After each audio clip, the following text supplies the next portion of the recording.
السلام علیکم ورحمۃ اللہ وبرکاتہ۔ میں ہوں حافظہ نورین میمن۔ لرن قرآن بالتجوید میں آج ہم سورۃ الفیل کی تلاوت اور تجوید سمجھنے کا شرف حاصل کریں گے، مگر اس سے پہلے اس کے شان نزول دیکھ لیتے ہیں کہ اس کے شان نزول کیا ہے۔ اس صورت میں ابرہہ اور اس کے لشکر کا ذکر کیا گیا ہے۔ اس کا مختصر واقعہ یہ ہے کہ ابرہہ یمن اور حبشہ کا بادشاہ تھا۔ اس نے مذہب کے نام پر ایک عالی شان عبادت خانہ بنایا۔ چنانچہ سنا جو یمن کا بڑا شہر ہے، اپنے مصنوعی عبادت خانے کی بنیاد رکھی اور خوب دل کھول کر روپیہ خرچ کیا۔ ابرہہ چاہتا تھا کہ لوگ حج کرنے مکے کے بجائے اس کے عبادت خانے پر آئیں۔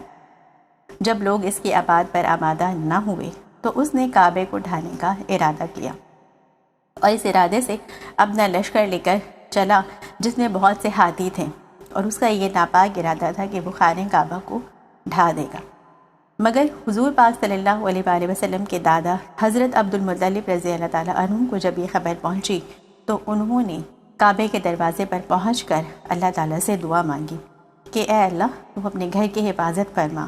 اور جب ابرہہ بادشاہ نے اپنے لشکر کے ساتھ کعبے پر حملہ کیا تو اچانک وادی محسر جو مکے کے قریب ایک جگہ ہے، سمندر کی طرف سے سبز اور زرد رنگ کی چھوٹی چھوٹی کنکریاں لیے ٹکڑیاں نظر آئیں پرندوں کی، اور ہر ایک کی چونچ میں چھوٹی چھوٹی کنکریاں تھیں، اور ان عجیب و غریب پرندوں کے غول لشکر کے لشکر کنکریاں برسانے لگے۔ خدا کی قدرت دیکھیے کہ وہ کنکری پتھر یا بندوق کی گولی سے زیادہ کام آئی، جس کے لگتی تھی ایک طرف سے گھس کر دوسرے طرف سے نکل جاتی تھی۔ بہت سے تو وہیں ہلاک ہو گئے اور بہت سے بھاگے جان بچا کر، مگر بعد میں بڑی تکلیف میں مبتلا ہو کر تکلیف کے ساتھ مرے۔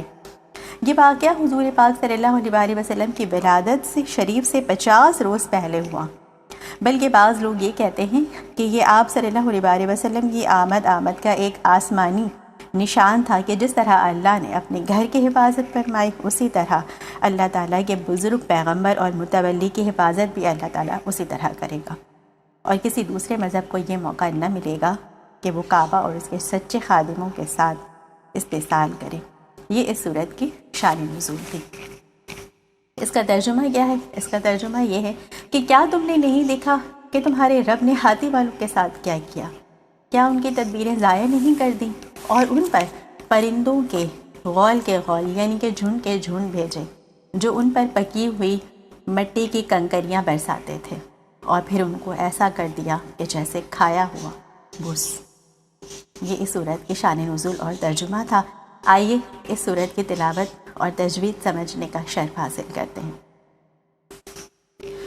بسم اللہ الرحمن الرحیم۔